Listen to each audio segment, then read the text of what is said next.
Bon, aujourd'hui, on s'attaque à un projet d'intelligence artificielle qui sort vraiment de l'ordinaire. Citadel Zero. Oubliez tout de suite les modèles de langage habituels. Ici, on parle de quelque chose de différent. Une tentative vraiment audacieuse de repenser l'IA en partant d'une philosophie profonde, pour ensuite bâtir une ingénierie qui la soutient. Alors, on plonge ensemble dans cette vision. Ça, c'est la phrase qui lance tout, tirée directement de leur livre blanc. Et ce n'est pas juste un slogan accrocheur, là. C'est une véritable déclaration de mission. L'idée, c'est de créer une intelligence qui n'appartient à personne en particulier, mais qui est partagée par tout le monde. C'est le principe qui guide absolument chaque choix technique et éthique du projet. OK, avant même de parler de code et de serveur, il faut qu'on s'arrête sur la philosophie derrière le projet. Parce que ce qu'ils essaient de faire, ce n'est pas juste une petite amélioration technique. C'est une réponse directe aux gros problèmes qu'on voit avec les systèmes d'IA actuels. Imaginez deux mondes. D'un côté, on a ce qu'on connaît aujourd'hui, les IA centralisées. Des genres de forteresses numériques contrôlées par une poignée de géants. Ça vient avec des risques évidents de censure, de manipulation. Puis de l'autre côté, il y a la vision de Citadel Zero, qu'ils appellent IAC, une intelligence qui serait publique, super résiliente et accessible à tous. Le savoir devient un bien commun qui, en théorie, ne pourrait plus jamais être effacé. Et au cœur de tout ça, il y a une idée d'une simplicité désarmante. Au lieu de se compliquer la vie avec des bases de données immenses et complexes, le projet part du principe que chaque mot est une unité de savoir. Et tout ça est stocké dans de simples fichiers texte. C'est léger, c'est transparent et c'est incroyablement robuste. Alors, comment on transforme cette belle philosophie en quelque chose qui fonctionne? Eh bien, les créateurs ont pensé à une architecture qui ressemble un peu à un cerveau, pour que ce soit plus simple à comprendre. C'est une approche vraiment complète pour gérer l'information.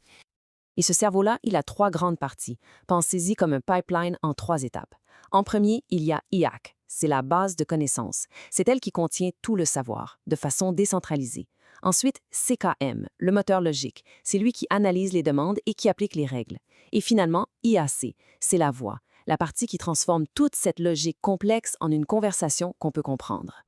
Bon, maintenant on rentre dans la salle des machines. Le moteur technique du projet, c'est Citadel Zero.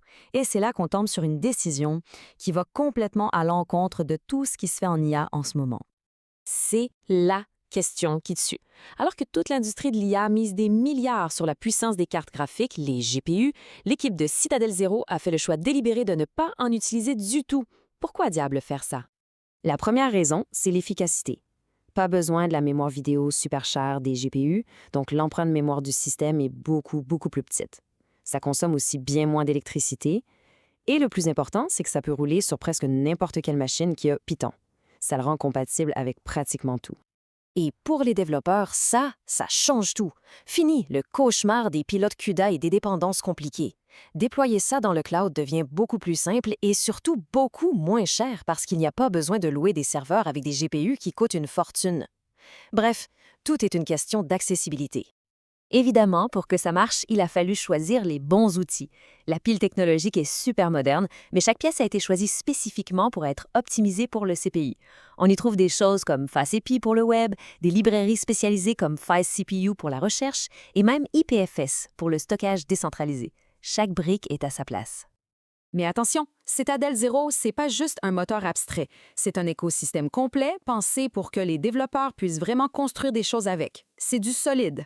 Voyons voir ce qu'il y a dans la boîte. Juste pour donner une idée de sa puissance, le système est capable d'avaler plus de 15 formats de fichiers différents. On parle de PDF, de fichiers de code, de tableurs, même des archives IP. C'est une vraie machine à tout faire pour traiter l'information. Une autre chose vraiment bien pensée, c'est la flexibilité pour le déploiement.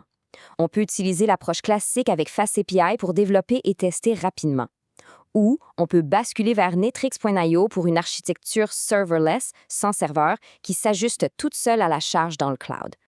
Et puis pour gérer tout ce beau monde, il y a un tableau de bord d'administration qui est inclus. Ça permet de gérer les utilisateurs, de créer ou de révoquer des clés d'API, de changer la configuration du système et de tout surveiller en temps réel. C'est prêt pour la production.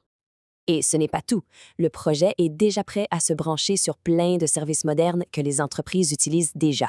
Des bases de données comme Neon, des systèmes de cache comme Redis, des plateformes de déploiement comme Vercel et même des outils de monitoring comme Prometheus. OK, on a parlé de CPU, d'API, de tableau de bord, mais il ne faut pas oublier que toute cette technologie-là, elle sert un but plus grand. Elle est au service de la vision philosophique dont on parlait au tout début. Concrètement, qu'est-ce qu'on pourrait faire avec ça? Les possibilités sont assez folles. Imaginez un tuteur personnel, gratuit et universel pour tous les étudiants du monde, ou une plateforme où les scientifiques pourraient collaborer sans aucune barrière, ou encore un outil qui permettrait à des communautés locales de prendre leurs propres données pour régler leurs problèmes, comme la gestion de l'eau. Et on finit avec la question qui résume tout le projet.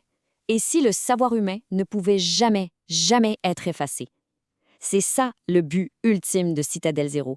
Créer une archive du savoir de l'humanité qui soit permanente et non censurable. Une bibliothèque universelle qui ne pourrait pas être brûlée, ni contrôlée, ni perdue. Et c'est ça qui rend ce projet si important.